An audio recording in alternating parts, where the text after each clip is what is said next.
O Evangelho de Mateus, capítulo 12. Jesus e o sábado. Poucos dias depois, num sábado, Jesus estava atravessando uma plantação de trigo. Os seus discípulos estavam com fome, e por isso começaram a colher espigas e a comer os grãos de trigo.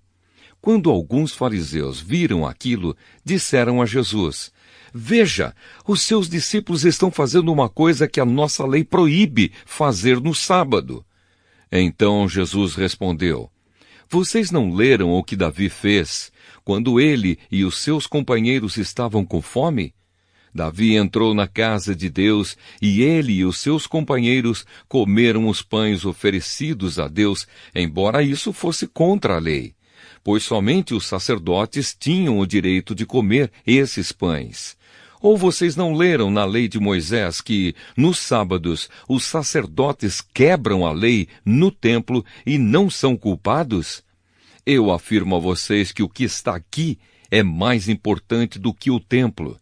Se vocês soubessem o que as Escrituras Sagradas querem dizer quando afirmam: eu quero que as pessoas sejam bondosas e não que me ofereçam sacrifícios de animais, vocês não condenariam os que não têm culpa, pois o Filho do Homem tem autoridade sobre o sábado." Jesus e o homem da mão aleijada. Jesus saiu dali e foi para uma sinagoga. Estava ali um homem que tinha uma das mãos aleijada.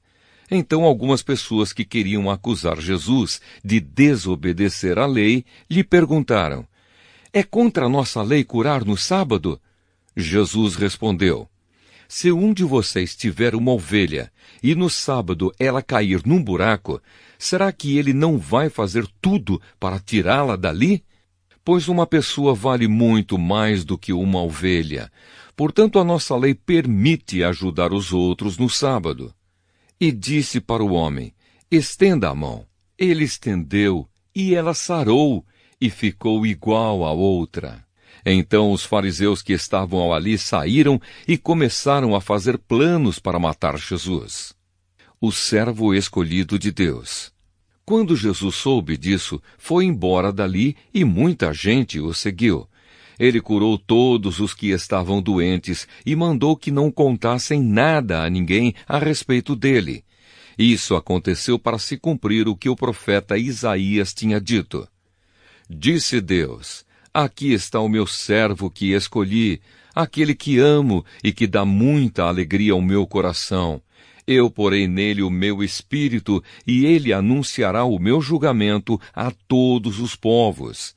Não discutirá, nem gritará, nem fará discursos nas ruas. Não esmagará o galho que está quebrado, nem apagará a luz que já está fraca. Ele agirá assim até que a causa da justiça seja vitoriosa. E todos os povos vão pôr nele a sua esperança." O poder de Jesus para expulsar demônios. Então levaram a Jesus um homem que era cego e mudo, porque estava dominado por um demônio. Jesus o curou, e ele começou a ver e a falar. A multidão ficou admirada e perguntava: "Será que este homem é o filho de Davi?"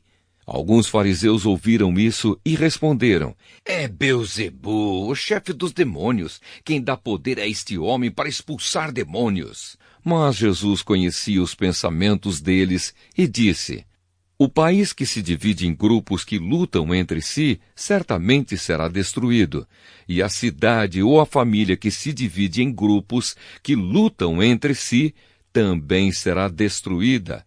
Assim, se no reino de Satanás um grupo está combatendo contra outro, isso quer dizer que esse reino já está dividido e logo vai desaparecer. Vocês dizem que eu expulso demônios porque Beelzebu me dá poder para fazer isso. Mas se é assim, quem dá aos seguidores de vocês o poder para expulsar demônios?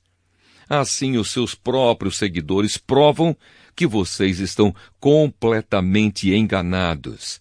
Na verdade, é pelo poder de Deus que eu expulso demônios, e isso prova que o reino de Deus já chegou até vocês. Ninguém pode entrar na casa de um homem forte e roubar os seus bens sem primeiro amarrá-lo. Somente assim essa pessoa poderá levar as coisas que ele tem em casa. Quem não é a meu favor é contra mim, e quem não me ajuda a juntar está espalhando. Por isso eu afirmo a vocês que as pessoas serão perdoadas por qualquer pecado ou blasfêmia que disserem contra Deus. Mas quem blasfemar contra o Espírito Santo não será perdoado. Se alguém disser alguma coisa contra o Filho do Homem, será perdoado. Mas quem falar contra o Espírito Santo não será perdoado nem agora, nem no futuro.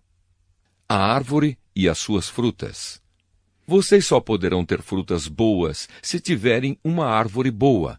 Mas se tiverem uma árvore que não presta, vocês terão frutas que não prestam. Porque é pela qualidade das frutas que sabemos se uma árvore é boa ou não presta. Ninhada de cobras venenosas. Como é que vocês podem dizer coisas boas se são maus? Pois a boca fala do que o coração está cheio. A pessoa boa tira o bem do seu depósito de coisas boas, e a pessoa má tira o mal do seu depósito de coisas más. Eu afirmo a vocês que no dia do juízo, cada pessoa vai prestar contas de toda a palavra inútil que falou. Porque as suas palavras vão servir para julgar se você é inocente ou culpado. O pedido de um milagre. Então alguns mestres da lei e alguns fariseus disseram a Jesus: Mestre, queremos ver o Senhor fazer um milagre. Jesus respondeu: Como as pessoas de hoje são más e sem fé! Vocês estão me pedindo que faça um milagre, mas o milagre do profeta Jonas é o único sinal que lhes será dado. Porque assim como Jonas ficou 3 dias e 3 noites dentro de um grande peixe, assim também o Filho do Homem ficará 3 dias e 3 noites no fundo da terra. No dia do juízo, o povo de Nínive vai se levantar e acusar vocês, pois eles se arrependeram dos seus pecados quando ouviram a pregação de Jonas. E eu afirmo que o que está aqui é mais importante do que Jonas. No dia do juízo, a rainha de Sabá vai se levantar e acusar vocês, pois ela veio de muito longe para ouvir os sábios ensinamentos de Salomão. E eu afirmo que o que está aqui é mais importante do que Salomão. A volta do espírito mau.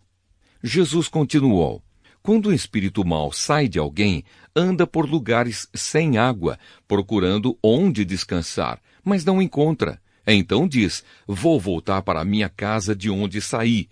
Aí volta e encontra a casa vazia, limpa e arrumada. Depois sai, vai buscar outros 7 espíritos piores ainda, e todos ficam morando ali. Assim a situação daquela pessoa fica pior do que antes. E isso também acontecerá com esta gente má de hoje. A mãe e os irmãos de Jesus. Quando Jesus ainda estava falando ao povo, a mãe e os irmãos dele chegaram, ficaram do lado de fora e pediram para falar com ele. Então alguém disse a Jesus: Escute, a sua mãe e os seus irmãos estão lá fora e querem falar com o Senhor. Jesus perguntou: Quem é a minha mãe e quem são os meus irmãos? Então apontou para os seus discípulos e disse: Vejam, aqui estão a minha mãe e os meus irmãos, pois quem faz a vontade do meu Pai, que está no céu, é meu irmão, minha irmã e minha mãe.